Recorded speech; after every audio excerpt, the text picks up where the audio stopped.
नमस्ते दोस्तों, मेरा नाम है हिमांशु और स्वागत करता हूं आपका इस नई वीडियो में। दोस्तों, आज मैं बात करने वाला हूं एफएल स्टूडियो, क्यूबेस और एबल्टन लाइव के बारे में। मैं इनका कोई टेक्निकल कंपैरिजन आपको नहीं देने वाला, जबकि मैं आपको बताने वाला हूं कि मैंने इन सॉफ्टवेयर्स को जब यूज़ किया है तो मैंने इनके बारे में क्या फ़ील किया है। तो आज की वीडियो में हम इसी बारे में डिस्कस करेंगे। सबसे पहले मैं आपको एक बात बता देता हूँ कि आप लोगों के मन में ये डाउट होगा कि यार, आपने कहीं सुना होगा कि क्यूबेस में बेहतर आती है या फिर मैक में आप अगर लॉजिक्स को यूज़ कर रहे हो तो आपकी क्वालिटी बेहतर आएगी, तो और एफ एल स्टूडियो में क्वालिटी लो आती है। तो दोस्तों, ऐसा कुछ भी नहीं है। ऐसा जो भी आपको कह रहा है उसको पूरी प्रॉपर नॉलेज नहीं है। ये सारे सॉफ्टवेयर इंटरनेशनली यूज़ किए जाते हैं, स्टूडियो भी यूज़ करते हैं और काफ़ी म्यूज़िक प्रोड्यूसर भी यूज़ कर रहे हैं। तो ऐसा कुछ नहीं है कि उसमें क्वालिटी बेहतर आती है या इसमें क्वालिटी बेकार आती है।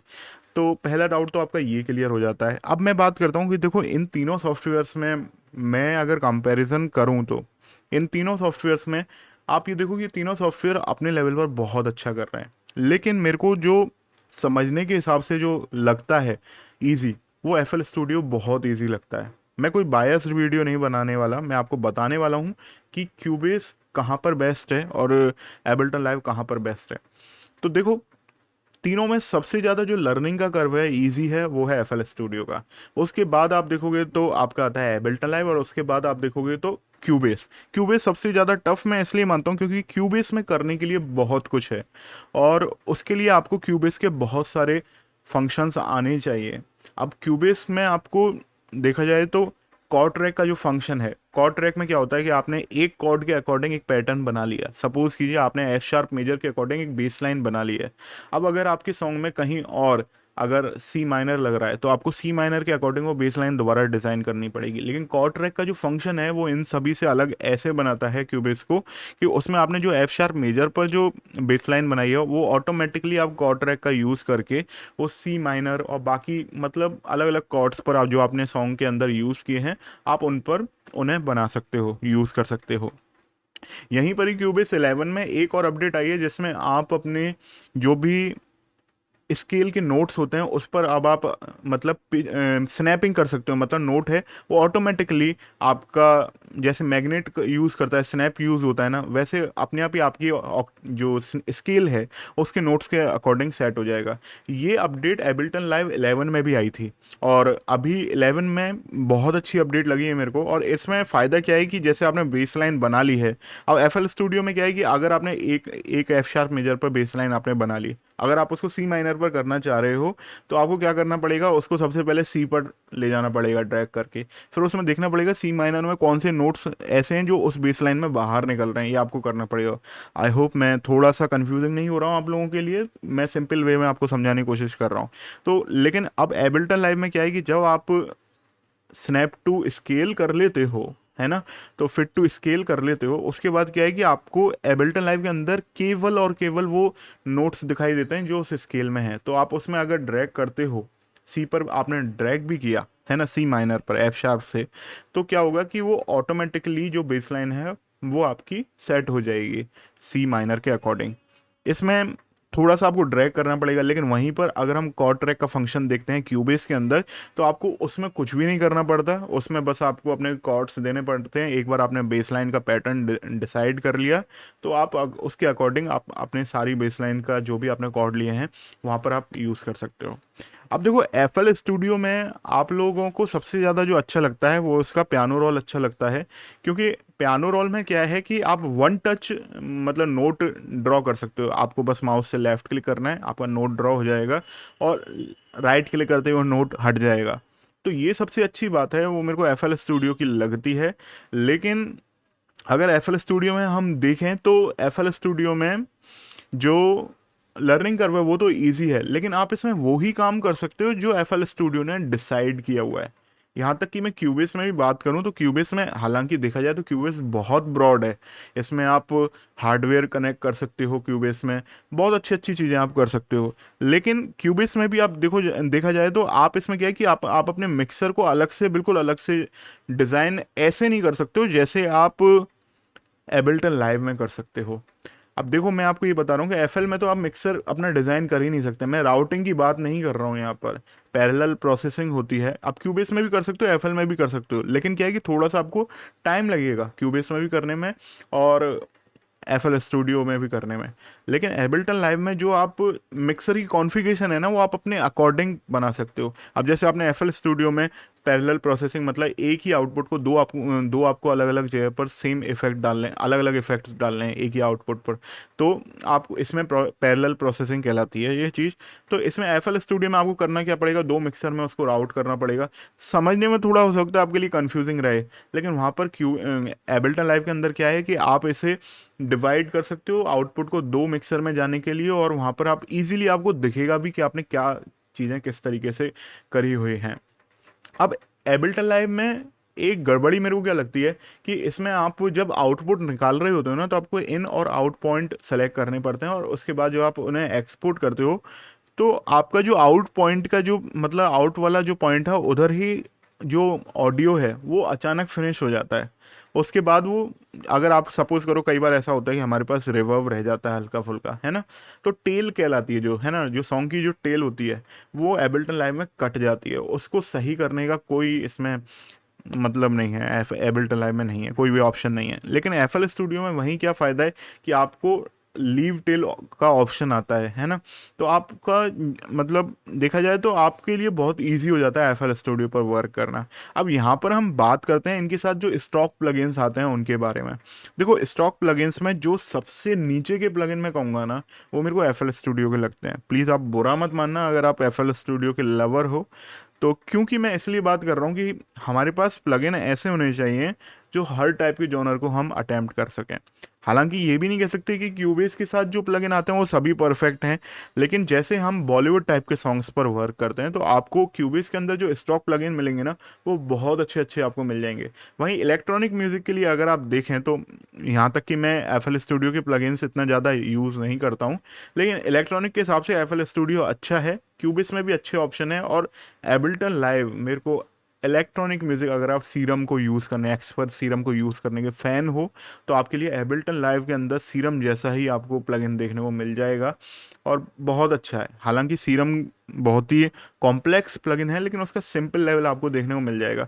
तो इलेक्ट्रॉनिक म्यूज़िक अगर आप बनाने का डिसाइड कर रहे हो तो आपके लिए एबल्टन लाइव बहुत बढ़िया है। एबल्टन लाइव और क्यूबेस में आपको वीडियो का जो सपोर्ट देखने को मिलता है वो बहुत ही बढ़िया देखने को मिलता है, लेकिन यहाँ पर एफएल स्टूडियो में जो वीडियो का सपोर्ट है वो आप फ्रूटी डिस्प्ले है उसके थ्रू आप यूज़ कर सकते हो, तो मेरे को बहुत बेकार लगता है।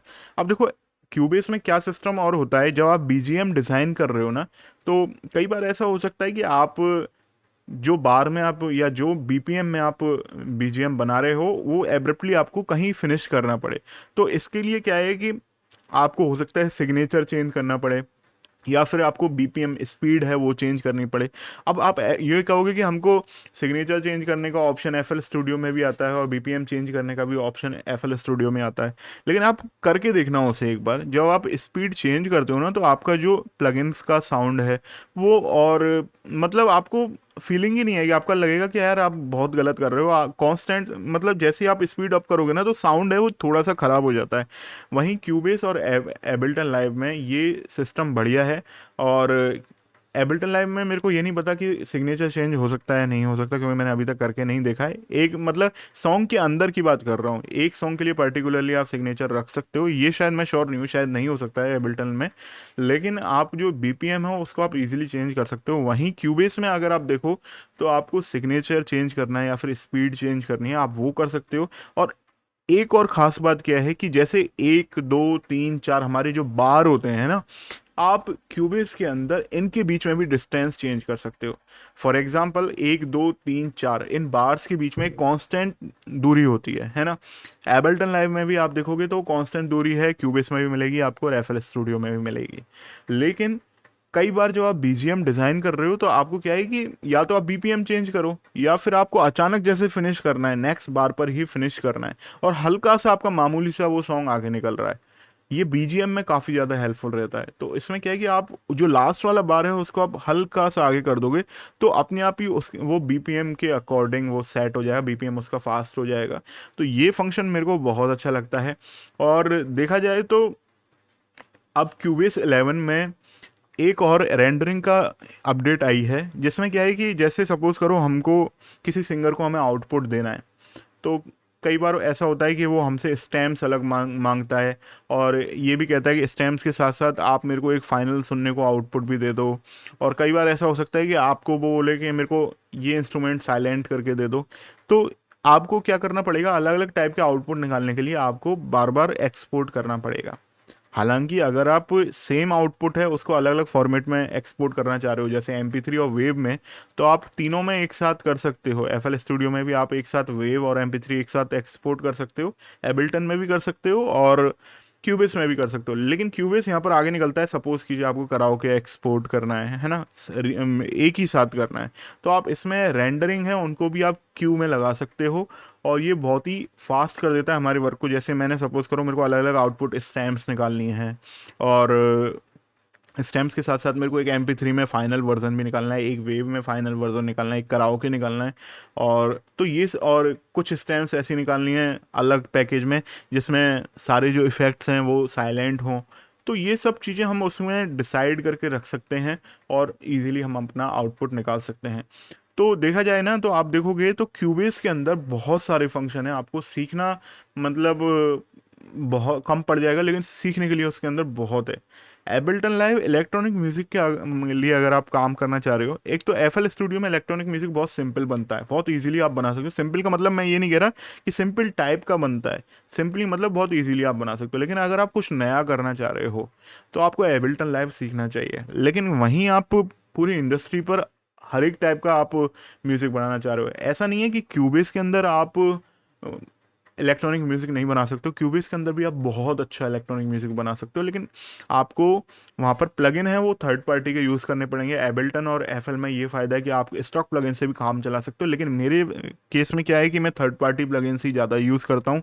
तो मेरे को क्यूबेस, एबल्टन लाइव और FL स्टूडियो तीनों में प्रॉब्लम नहीं आएगी, मैं तीनों में इलेक्ट्रॉनिक म्यूज़िक बना सकता हूँ। सैम्पल्स के बारे में भी देखा जाए तो FL स्टूडियो के सैम्पल्स तो बहुत बेकार आते हैं जो स्टॉक प्लगइन्स के साथ आते हैं।